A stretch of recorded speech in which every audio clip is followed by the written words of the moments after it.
Hi, I'm Larry Richardson, your step-by-step chef. In this episode, we're going to make an absolutely delicious garlic and herb dip. And this is one of my favorite dips to use with baguettes or chopped French bread. It's just fantastic.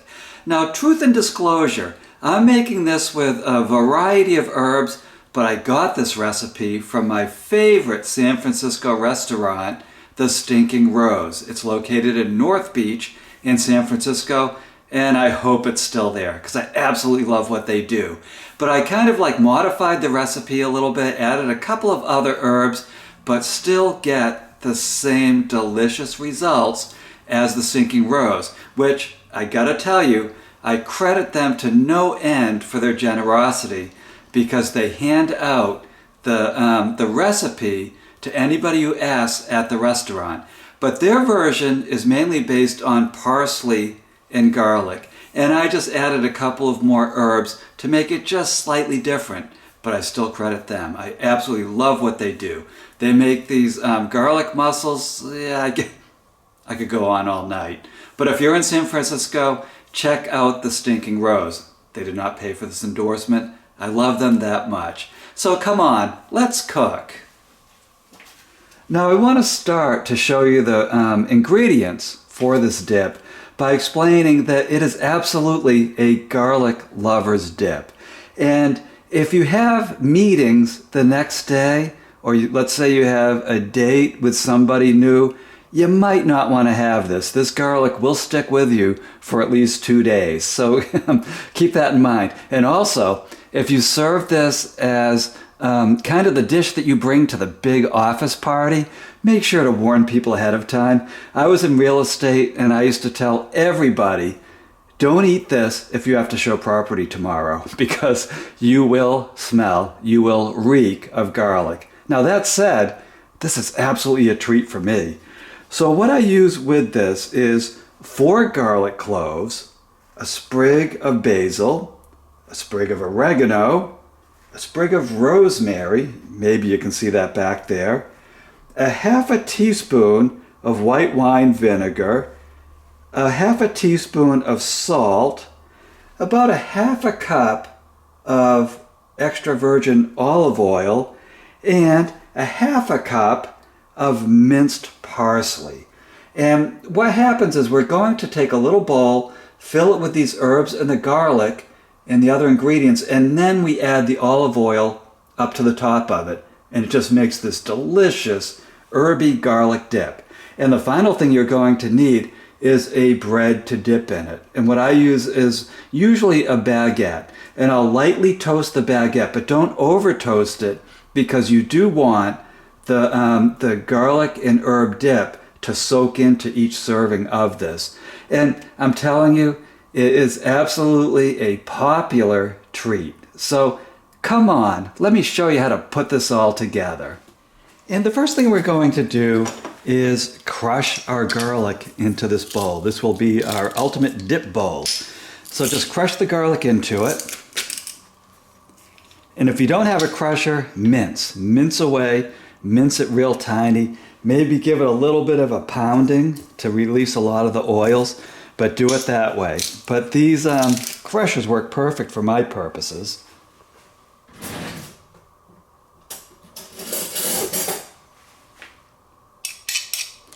Gets the skin right off of the garlic very quickly.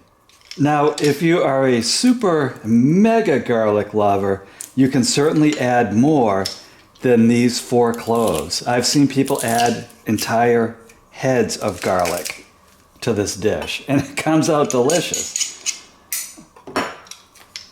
But you really got to know what you're doing at that point. That's almost like the garlic will give you headache point. So, be a little bit careful, but if you absolutely love garlic, throw it all in there. Throw an entire head of garlic in. But we're just doing 4 cloves. And then we're just going to set this back, and we're going to prepare our fresh herbs using a food processor. Now, if you don't have a food processor, you can just finely mince the herbs, and it should come out just fine. But, this is going to take a little bit longer. Now, in the 80s, when I was, of course, but a lad, Yeah. Food processors were very, very expensive. Now you can find a good food processor for pretty much under $20. So just go take a look and add it to your cooking arsenal if you can afford it right now. If you can't, the knife is mightier than the sword, mightier than the food processor.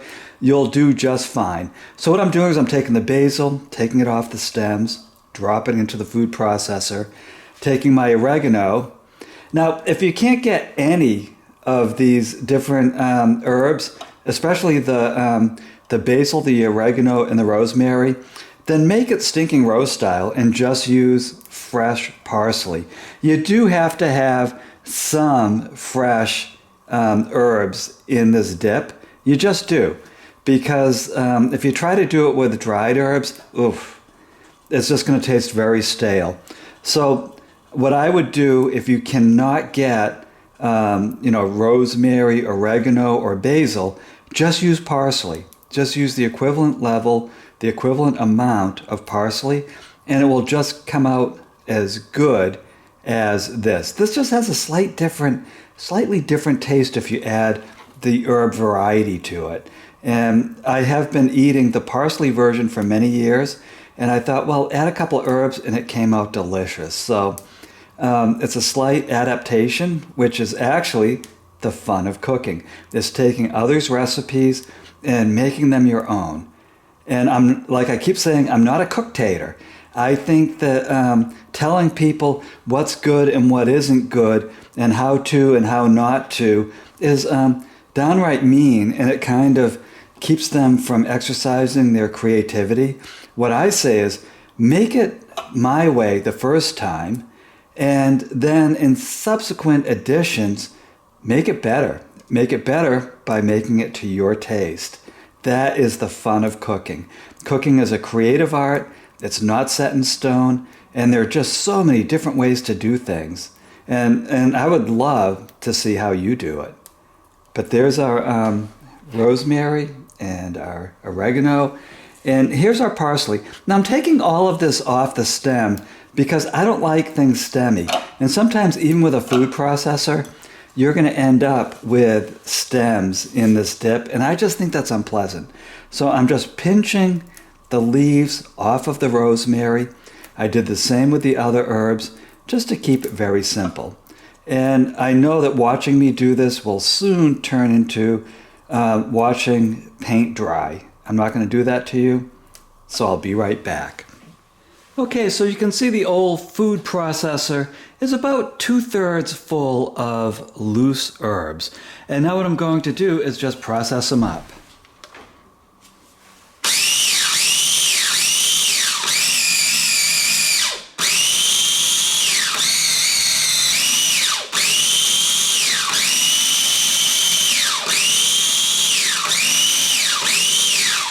Now we're not trying to juice them, so it's a very quick process to make the herbs in this very easy to eat dip form. You can see it's almost like a relish size of pieces, and that's perfect. So let me show you what we're going to do next. And here's our garlic back again. It has been waiting patiently with a certain aroma for us to come back. And all I'm doing is taking the herbs that we just processed or you minced, putting them on top. And you can see that it comes out to just about the right amount. Oops, stem got through. No stems. Just the right amount for this dip. Wow. It is just so tasty smelling, even before we've done the complete recipe. Now here comes our 1/2 teaspoon of salt, 1/2 teaspoon of white wine vinegar,